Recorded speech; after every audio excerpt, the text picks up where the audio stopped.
उम्मे जमील ऐसी औरत थी जिसका नाम सुनकर शैतान भी कांप जाता है, और यह इतनी ज्यादा बुरी थी कि यह अकेली ऐसी औरत है जिसके बारे में कुरान पाक खुद कहता है कि यह जहन्नम में जाएगी।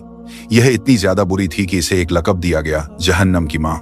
उम्मे जमील का असल नाम अरवा बिन्त हरब था और वह अबू सुफियान की बहन थी। उसकी शादी अबू लहब से हुई, जो मक्का के सबसे ताकतवर और अमीर आदमियों में से था। दोनों अपने माल और रुतबे पर घमंड करते थे, लेकिन दिलों में हसद और नफरत भरी हुई थी, खासकर रसूल अल्लाह सल्लल्लाहु अलैहि वसल्लम के लिए। जब नबी सल्लल्लाहु अलैहि ने इस्लाम की दावत दी तो सबसे पहले अबू लहब और उम्मे जमील ने आपका मजाक उड़ाया। अबू लहब ने कहा, तेरा नाश हो ए मोहम्मद, और उम्मे जमील ने अपनी जुबान से ऐसी आग भड़काई कि मक्का के लोगों में इस्लाम के खिलाफ जहर फैल गया।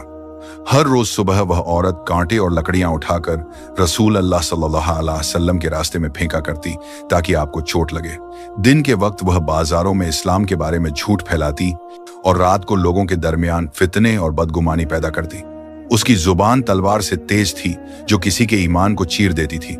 कहा जाता है कि जब भी कोई मक्का का आदमी नबी सल्लल्लाहु अलैहि वसल्लम के पास इस्लाम का पैगाम सुनने जाता, उम्मे जमील उसके घर जाकर उसकी औरत और बच्चों को गुमराह कर देती। तुम्हारे शौहर मोहम्मद के जादू में आ गए हैं। ऐसे शब्दों से वह घरों में फसाद फैलाती थी और लोगों के दिलों में शक और नफरत डालती थी। इससे ज्यादा जिल्लत का काम और क्या हो सकता है कि एक औरत अपनी पूरी जिंदगी सिर्फ नफरत फैलाने में लगा दे।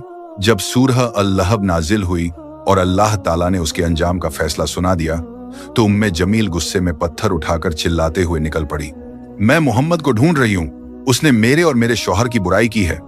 लेकिन जब वह मस्जिद हराम पहुंची, रसूल अल्लाह वहां हजरत अबू बकर रज़ी अल्लाहु अन्हु के साथ बैठे हुए थे।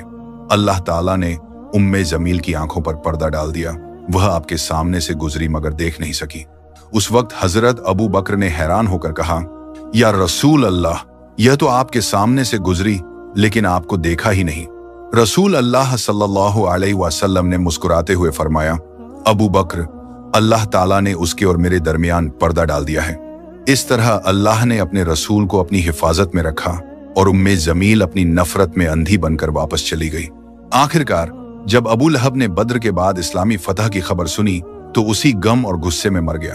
उम्मे जमील भी थोड़े अरसे बाद अपनी बुरी मौत मर गई। लोगों ने कहा कि उसका चेहरा आग से जल गया था और उसके गले में रस्सी थी, बिल्कुल वैसी ही जैसी सूरह अल-लहब में अल्लाह ने बयान की थी। कुरान ने फरमाया, वह अबू लहब आग में जाएगा और उसकी बीवी जो नफरत की लकड़ियां उठाती थी उसके गले में खजूर की रस्सी का फंदा होगा। यानी उम्मे जमील अपने घमंड, नफरत और फितनों के सबब जहन्नम की मां बन गई।